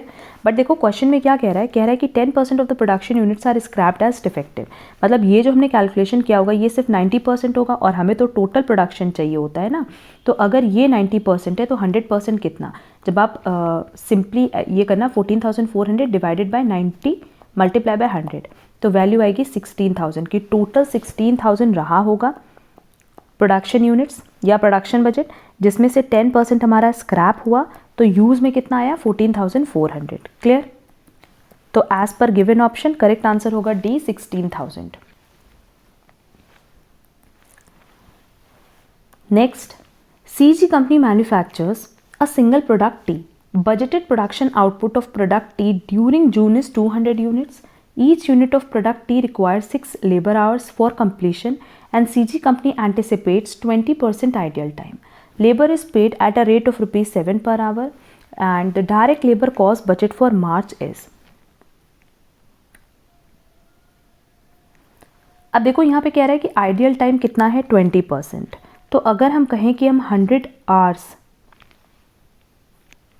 के लिए पेमेंट कर रहे हैं तो उसमें 20 आवर्स क्या होगा? आइडियल टाइम, क्योंकि आपको आइडियल टाइम के लिए भी पे करना होता है, पता ही है। और उसमें से अगर ये आइडियल टाइम है तो एक्चुअल आवर्स वर्कड कितना होगा? 80 आवर्स, है ना। पेमेंट हमेशा याद रखना कि जितने घंटे आपने काम किया और जितना आप आइडियल टाइम, जितने टाइम आप खाली बैठे हो, पेमेंट आपको दोनों के लिए होती है। तो ये है एक्चुअल आवर्स पेड, उसमें से आइडियल टाइम अगर 20% है तो रिमेनिंग क्या होगा? Actual hours worked. क्लियर? तो अगर हमें आइडियल टाइम का रेशियो या परसेंटेज निकालना हो, वैसे इसकी ज़रूरत नहीं है बट स्टिल हम बता रहे हैं 20 डिवाइडेड बाय 80। मतलब अगर हम कह रहे हैं कि 20% एक्चुअल आवर्स पेड का, तो एक्चुअल आवर्स वर्कड का कितना होगा? 25%। क्लियर? अब क्वेश्चन में क्या कह रहा है कि budgeted production output of product T during June is 200 units, और हर एक प्रोडक्ट को बनाने के लिए आपको कितने घंटे की ज़रूरत है? 6 लेबर आवर्स की। तो अगर हमें 200 यूनिट्स बनाना है और हर एक यूनिट बनाने के लिए 6 घंटे लग रहे हैं, तो टोटल कितना घंटा काम करना होगा? 1200, 200 मल्टीप्लाई बाय 6, इतना घंटा हमें काम करना पड़ेगा। क्लियर? और क्वेश्चन में हमसे क्या कह रहा है? Direct labour cost budget calculate करना है। तो direct labour cost budget work पे नहीं होता, मतलब एक्चुअल आपने कितना टाइम काम किया है उस पर बेस नहीं होता, टाइम वर्कड पे नहीं होता, बट टाइम पेड पे होगा।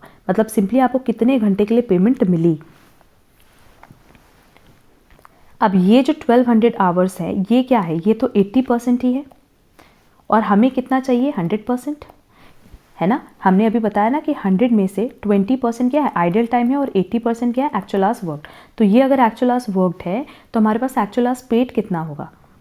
1500। जब आप कैलकुलेट करोगे ना तो आप देखोगे कि 1500 आवर्स आएगा जिसके लिए आपको पेमेंट मिलेगा।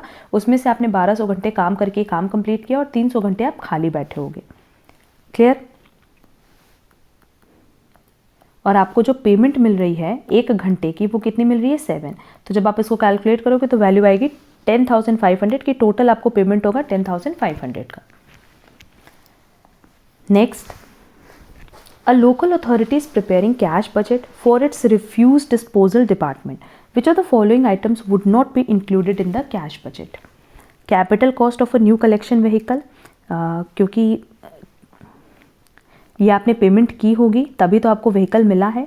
और अगर हम कैश बजट की बात करें तो जितना भी कैश पेमेंट या कैश रिसीव होता है सब कुछ आप इसमें इंक्लूड करते हो। डेप्रिसिएशन ऑफ द मशीनरी ये नॉन कैश आइटम है, ये आप कभी भी कैश बजट में इंक्लूड नहीं कर सकते। ऑपरेटिव वेजेस पे करना होता है, फ्यूल फॉर कलेक्शन व्हीकल्स।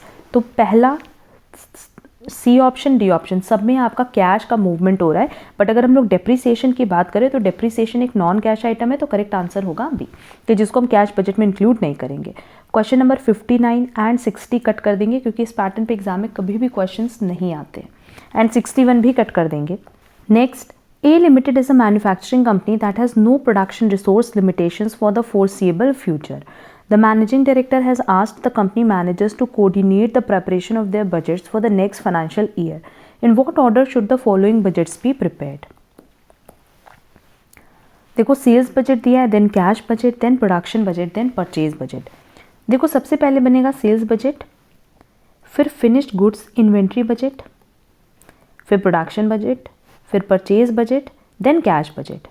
तो जो सही सीक्वेंस है वो है बी। ये 5th पॉइंट दिया हुआ है, फिनिश गुड्स इन्वेंट्री बजट।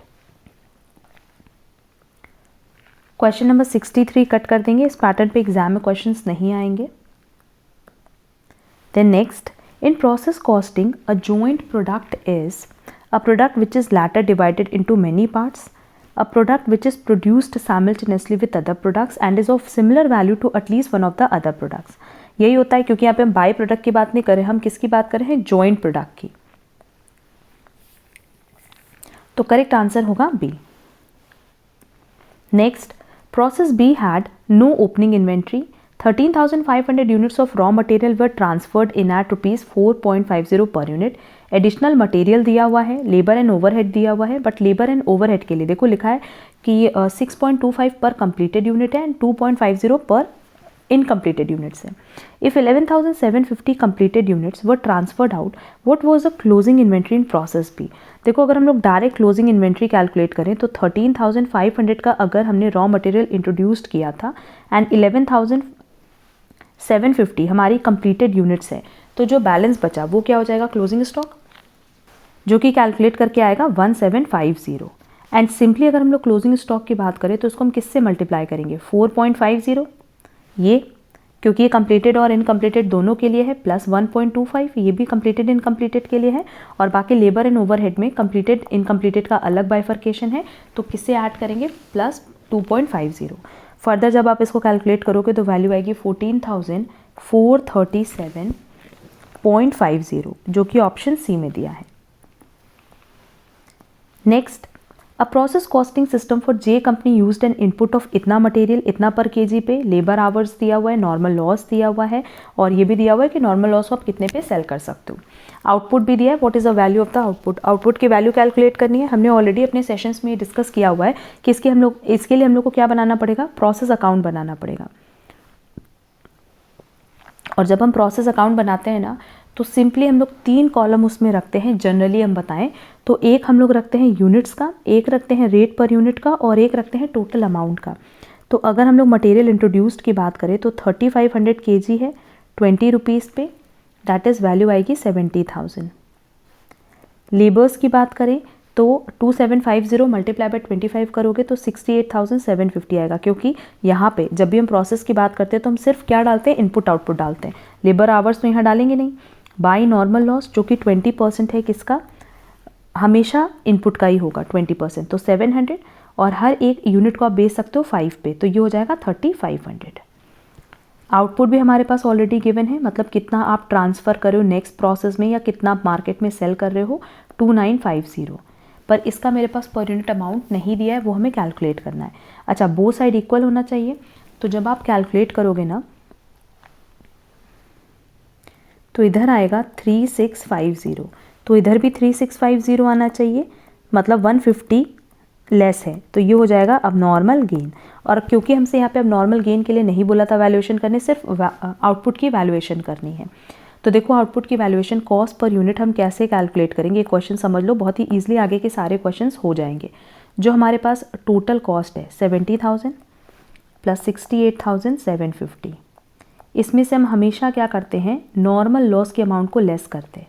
क्यों, क्योंकि नॉर्मल लॉस की वजह से हमारा पर यूनिट कॉस्ट बढ़ जाता है, डिवाइडेड बाय जितनी यूनिट्स है 3500 माइनस जो हमारी नॉर्मल लॉस की यूनिट्स हैं। जब आप इससे वैल्यूएशन करोगे ना तो आपका पर यूनिट रेट आएगा 48.30। ठीक है, अब इसको हम 48.30 से मल्टीप्लाई करके लिखेंगे और इसको भी 48.30 से ही मल्टीप्लाई करेंगे। बट क्योंकि क्वेश्चन में हमसे सिर्फ आउटपुट की वैल्यू पूछा था तो कैलकुलेशन करने पे आंसर आएगा 1,42,485। Next, in process costing, if an abnormal loss arises, the process account is generally debited with the scrap value of the abnormal loss units, debited with the full production cost of the abnormal loss units, credited with the scrap value of the abnormal loss units, credited with the full production cost of the abnormal loss unit. अब क्योंकि अब normal loss की बात कर रहा है तो अब नॉर्मल लॉस हम लोग हमेशा प्रोसेस अकाउंट में दिखाते हैं बट क्रेडिट करके, है ना, और फिर बाद में कॉस्टिंग पीएल में ट्रांसफर कर देते हैं। तो credited with the full production cost of the normal loss unit, that is correct answer होगा D. Next, which of the following statement is are correct? A materials requisition note is used to record the issue of direct material to a specific job? Yes. A typical job cost will contain actual cost for material, labor and production overhead, and non-productive overheads are often added as a percentage of total production cost. ऐसा तो नहीं करते हैं। The job costing method can be applied in costing batches. पहला और last statement correct है, ये statement incorrect है क्योंकि हम लोग ऐसे नहीं करते, प्रोडक्टिव और नॉन प्रोडक्टिव ओवरहेड के लिए अलग अलग ट्रीटमेंट नहीं करते। तो करेक्ट आंसर होगा C, that is first and third only. Next, a job is budgeted to require 3300 productive hours after incurring 25% ideal time. If the total labor cost budgeted for the job is rupees 36,300, what is the labor cost per hour to the near cent? Simple question है, कह रहा है कि हमारे लिए productive hours कितना है 3300 और ये जो है आफ्टर 25% आइडियल टाइम है, मतलब ये टोटल कितना परसेंटेज होगा 75%। तो जब हम 100% का वैल्यूएशन करेंगे ना तो 4400 टोटल आवर्स आएगा। प्रोडक्टिव आवर्स कितने हैं 3300 और नॉन प्रोडक्टिव कितने हो गए 1100, मतलब जब बेसिकली आप खाली बैठे हो पर पेमेंट तो आपको पूरे का मिलेगा ना, है ना। ये जो पेमेंट आपको मिला है 36,300 ये तो टोटल आवर्स के लिए मिला होगा, तो इसकी हेल्प से आप कॉस्ट पर यूनिट कैलकुलेट कर सकते हो जो कि आएगी 8.25, दैट इज करेक्ट आंसर होगा A. Next, a company calculates the prices of jobs by adding overheads to the prime cost and adding 30% to total cost as a profit margin. Job number Y256 was sold for rupees 1690 and incurred overheads of rupees 694. What was the prime cost of the job? अब इसमें अलग अलग bifurcation नहीं दिया हुआ है, तो जो दिया है उसके अकॉर्डिंग देखो। सेल प्राइस दी हुई है 1690 और इसमें से हम लोग प्रॉफिट माइनस कर सकते हैं क्योंकि प्रॉफिट दिया 30% ऑन टोटल कॉस्ट।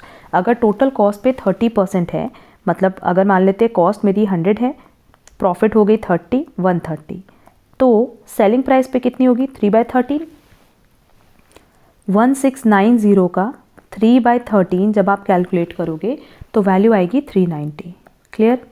यहाँ मेरे पास वैल्यूएशन आ गई 1300 की, और ये 1300 बेटा क्या है, टोटल कॉस्ट है।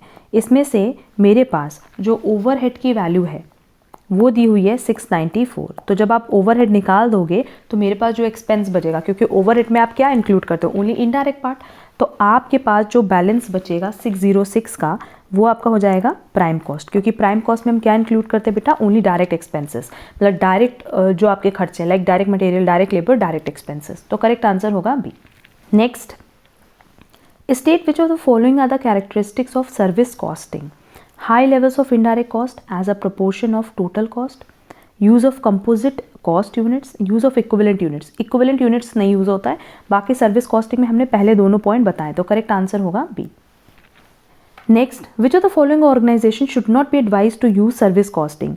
Distribution service, hospital, maintenance division of a manufacturing company, a light engineering company.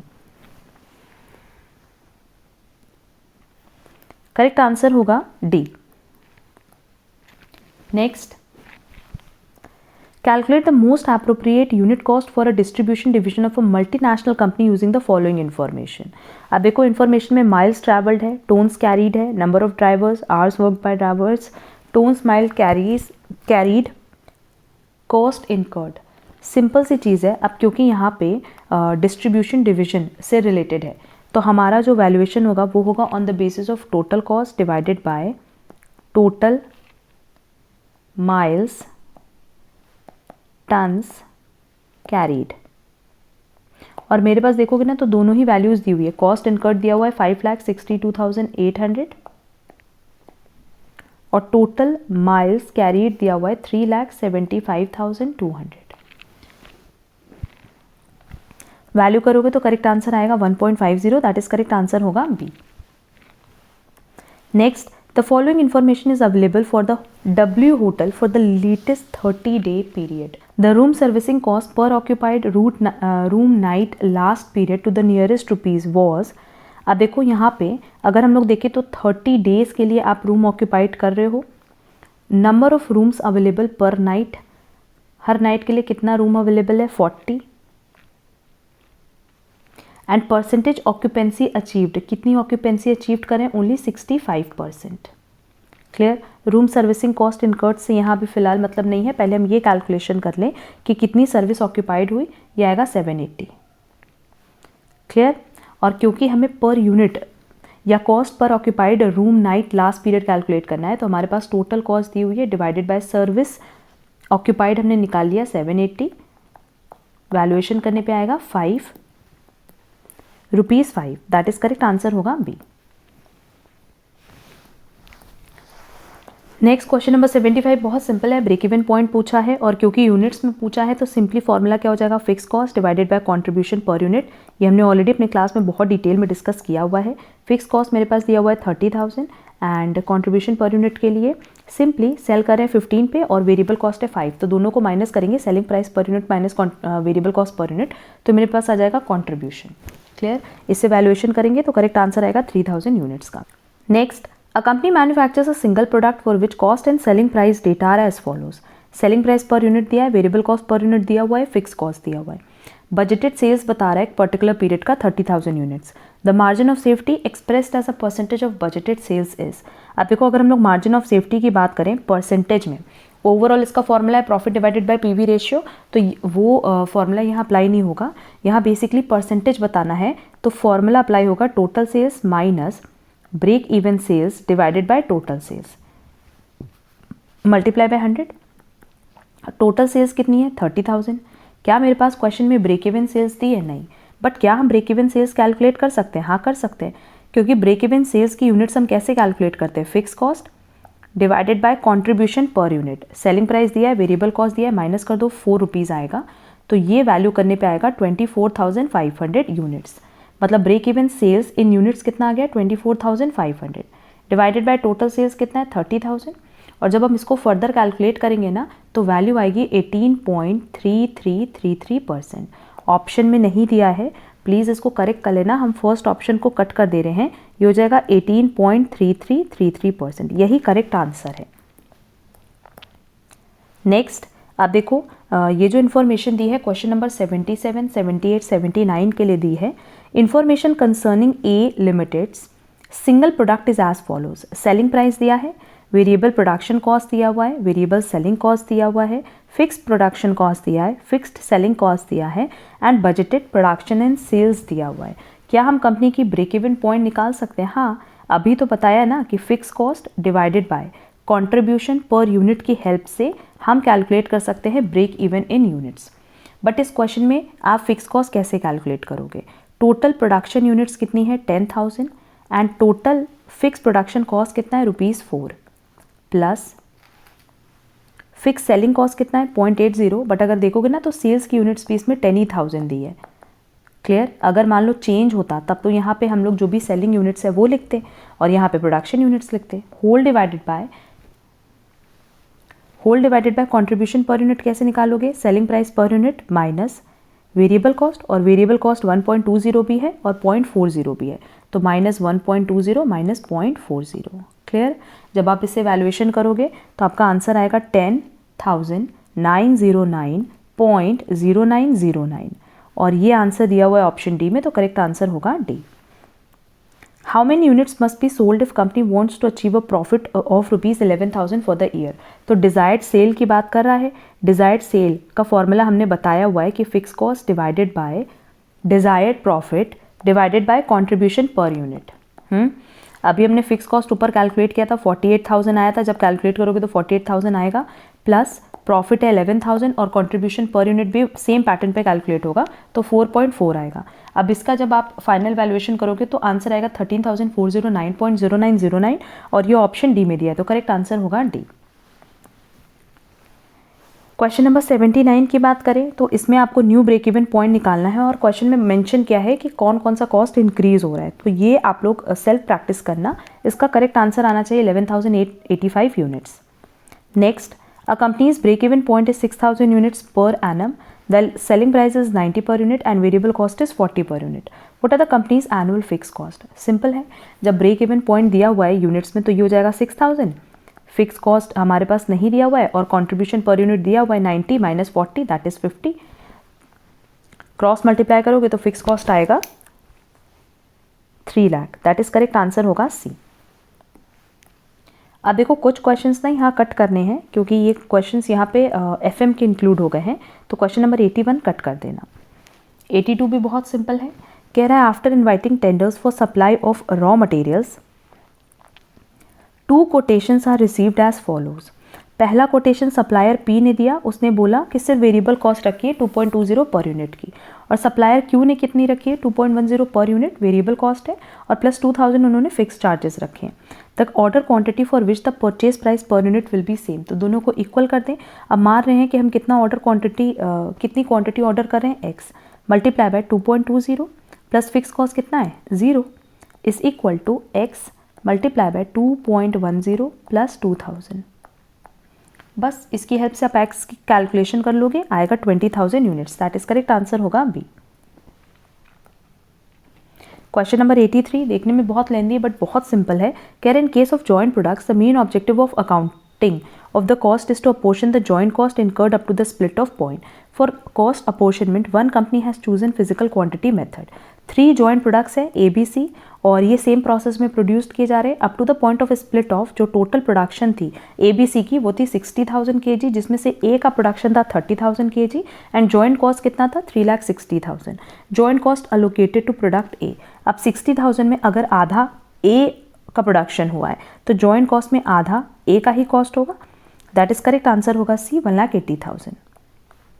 इसलिए प्लीज़ क्वेश्चन की लेंथ देख के डिसाइड मत करना कि क्वेश्चन छोड़ना है या अटेम्प्ट करना है, एक बार रीड कर लेना प्रॉपरली। सारे क्वेश्चंस वैसे भी इजी हैं, अगर आपको कॉन्सेप्ट क्लियर है तो सारे ही क्वेश्चंस आपके लिए इजी है। Next, a transport company is running 5 buses between 2 towns which are 50 kilometres apart. Sitting capacity है हर बस की 50 पैसेंजर्स और एक्चुअली पैसेंजर्स कैरीड हो रहे हैं बाई ईच बस for 75% of the sitting capacity. मतलब कितने बैठ सकते हैं, 50 पैसेंजर्स बैठ सकते हैं, पर फिल कितने हो रहे हैं, only 75%. All buses ran on all days of the month. Each bus made 1 round trip, मतलब जाना और आना एक दिन में दोनों होगा. ठीक है. पैसेंजर किलोमीटर्स आर, सिंपल है, पैसेंजर किलोमीटर्स आप कैसे कैलकुलेट करोगे, टोटल बसेस का 5 बसेस हैं मल्टीप्लाई बाय 50 किलोमीटर्स आपको ट्रैवल करना है. तो 50 किलोमीटर्स एक साइड का है, तो दोनों ट्रिप का मतलब आना और जाना दोनों का कितना होगा, 100 kilometres multiply by 50 sitting capacity है, बट उसमें से फिल कितनी हो रही है, ओनली 75%, मल्टीप्लाई बाय 30 डेज है इन अ मंथ, क्योंकि ये तो एक दिन का था और हमसे क्वेश्चन में कितने डेज का पूछा है, for a month, multiply by 30 days in a month. जब आप इसको कैलकुलेट करोगे तो आंसर आएगा 5,62,500. Next, the cost per unit of a product manufactured in a factory amounts to ₹160. ठीक है, कॉस्ट कितनी है, 160 है, जिसमें से 75% तो वेरिएबल है, ये वेरिएबल कॉस्ट है, और 40 क्या है बेटा, फिक्स कॉस्ट. और ये कितने प्रोडक्शन के लिए था, 10,000 यूनिट्स के लिए. आगे कह रहा है when production increases by 25% the cost of production will be. अगर हमारा प्रोडक्शन 25% से बढ़ रहा है तो कितना प्रोडक्शन हो जाएगा, 12,500, है ना. बट क्या वेरिएबल कॉस्ट पर यूनिट बढ़ रही है, नहीं, और फिक्स कॉस्ट तो वैसे भी नहीं बढ़ती है. तो 12,500 मल्टीप्लाई बाय 120, ये वेरिएबल कॉस्ट हो गया, प्लस फिक्स कॉस्ट कितना होगा, पहले 10,000 पे कितना था, 40 पर यूनिट, तो उतना ही ना रहेगा, 40 मल्टीप्लाई बाय 10,000, ठीक, होल डिवाइडेड बाय 12,500, क्योंकि इतना ही अब हमारा प्रोडक्शन हो रहा है. जब आप इसकी वैल्यूएशन करोगे तो आंसर आएगा 152, दैट इज करेक्ट आंसर होगा C. Next, in make or buy decision it is profitable to buy from outside only when the suppliers price is below the firms own variable cost. Next, a budget which is prepared in a manner so as to give the budgeted cost for any level of activity, इसको हम कहते हैं flexible budget. Dash is known as working capital ratio. ये question cut कर देंगे क्योंकि ये costing से रिलेटेड नहीं है. Dash is a summary of all functional budgets in a capsule form. Master budget. Dash is a detailed budget of cash receipts and cash expenditure incorporating both revenue and capital items. Cash budget, क्योंकि अगर हम लोग cash की बात करें तो वो cash budget में ही इंक्लूड होता है. Next, statutory cost audit are applicable only to firm, company, individual or society. Audit है तो बट ऑब्वियस वो किस पे अप्लाई होगी, ओनली कंपनी पे. क्वेश्चन नंबर 92, 93, 94 एंड 95 कट कर देंगे, ये कॉस्टिंग से रिलेटेड नहीं है. Next, following information is available of XYZ limited for quarter ended June 2013. Fix cost दिया है, वेरिएबल कॉस्ट दिया है, सेलिंग प्राइस दिया है, आउटपुट लेवल दिया है. What will be the amount of profit earn during the quarter using the marginal costing technique. Simple है. अब मार्जिनल कॉस्टिंग टेक्निक की बात करें तो वेरिएबल कॉस्ट अलग दिखाते हैं और फिक्स कॉस्ट अलग दिखाते हैं. आउटपुट कितना है, 1,50,000. तो सेल्स माइनस वेरिएबल कॉस्ट, मेरे पास क्या आ जाएगा, कॉन्ट्रीब्यूशन, उसमें से हम फिक्स कॉस्ट माइनस कर देंगे तो मेरे पास आ जाएगा प्रॉफिट. हम डायरेक्ट करके बता रहे हैं, इन दोनों को माइनस करेंगे तो 5 आ जाएगा. 5 मल्टीप्लाई बाय 1,50,000, तो मेरे पास जो कॉन्ट्रीब्यूशन आएगा वो आएगा 7,50,000. और मेरे पास ऑलरेडी क्वेश्चन में फिक्स कॉस्ट दिया हुआ है 5 लाख, तो इन दोनों का जो डिफरेंस है वो कितना आएगा, 2,50,000. तो करेक्ट आंसर होगा A. Next, the PV ratio of a company is 50% और मार्जिन ऑफ सेफ्टी कितना है, 40%. If present sale is 30 lakh तो ब्रेक इवन कितना होगा. बहुत सिंपल क्वेश्चन है. हम कह रहे हैं कि अगर मेरे पास टोटल सेल्स 30 लाख दिए जिसमें से मार्जिन ऑफ सेफ्टी 40% है ना, क्योंकि टोटल सेल में जैसे ये टोटल सेल है, इतना ब्रेक इवन है तो इसके बाद का मार्जिन ऑफ सेफ्टी है. तो मार्जिन ऑफ सेफ्टी अगर 40% है तो ब्रेक इवन कितना होगा, 60% पे होगा, दैट इज 18 लाख पे होगा. 30 लाख का सीधे आप 60% निकाल लो. क्लियर, फॉर्मूला अप्लाई करने की ज़रूरत ही नहीं है. Next, following information is available of PQR for year ended March 2013. देखो 4,000 यूनिट्स दिया हुआ है प्रोसेस में. अगेन यहाँ प्रोसेस अकाउंट बनाना है. सीधे हम बता रहे हैं टू मटेरियल इंट्रोड्यूस्ड, 4,000 यूनिट्स है, 3,800 यूनिट्स का आउटपुट है. By output 3800. 10% of input is normal wastage by normal loss 400. 2.50 पे आप उसको बेच रहे हो तो मल्टीप्लाई करोगे तो कितना आ जाएगा 1000. 4600 टोटल प्रोसेस कॉस्ट है, यहाँ पे हम 46,000 लिख देंगे. अब आपको बताना है कि कितना अबनॉर्मल गेन का अमाउंट हम ट्रांसफ़र करेंगे. अब देखो अगर इधर 4200 है तो इधर भी 4200 होना चाहिए, तो मतलब 200 हमारा क्या हो गया अबनॉर्मल गेन का यूनिट्स. बट अभी हमें इसकी प्राइस नहीं पता है, कैसे निकालेंगे? सिंपल है, 46,000 मेरे पास टोटल कॉस्ट है, उसमें से हम नॉर्मल कॉस्ट को लेस कर देंगे डिवाइडेड बाय जो टोटल यूनिट्स हैं उसमें से नॉर्मल लॉस यूनिट्स को लेस कर देंगे. तो ये आएगा 12.5 पर यूनिट, और इसको हम 12.5 से मल्टीप्लाई करेंगे, इसको भी 12.5 से मल्टीप्लाई करेंगे. और क्योंकि क्वेश्चन में हमें सिर्फ अबनॉर्मल गेन की ही वैल्यू बतानी है तो करेक्ट आंसर आएगा A 2500. Next, in element wise classification of overheads, which one of the following is not included? Fixed overhead, indirect labor, indirect material, indirect expenditure. Last का 3 तो होगा बट फिक्स्ड ओवरहेड इसका part नहीं है, तो correct answer होगा A. और आज की टेस्ट सीरीज का लास्ट क्वेश्चन है, when the sales increases from 40,000 to 60,000 and profit increases by 5,000, तो पीवी रेशियो क्या होगा? पीवी रेशियो का फॉर्मूला है change in profit divided by change in sales. मेरे पास प्रॉफिट में चेंज ऑलरेडी 5,000 दिया है और चेंज इन सेल्स हम निकाल सकते हैं, दोनों को माइनस करके आएगा 20,000 मल्टीप्लाई बाय 100, तो ये आ जाएगा 25%. दैट इज करेक्ट आंसर होगा C 25%. हमने पहले ही बताया था स्टार्टिंग में कि अगर हम लोग कॉस्टिंग ओवरऑल टेस्ट 2 की बात करें तो नो डाउट ये लेंदी है, मैक्सिमम क्वेश्चंस इसमें न्यूमेरिकल बेस्ड है, बट ना इनकी प्रैक्टिस आप लोग बहुत अच्छे से कर लेना, क्योंकि अगर एग्जाम में क्वेश्चंस बनते हैं तो इन्हीं पैटर्न्स पे क्वेश्चंस आएंगे. क्लियर? कहीं पे भी कोई डाउट हो, किसी भी क्वेश्चन में कोई प्रॉब्लम हो, आप लोग वॉइस नोट के थ्रू अपना डाउट क्लियर कर सकते हो. अब हम लोग मिलेंगे हमारी नेक्स्ट क्लास में जहां हम लोग कॉस्टिंग ओवरऑल टेस्ट 3 पे डिस्कशन करेंगे. आज के लिए बस इतना. Thank you so much.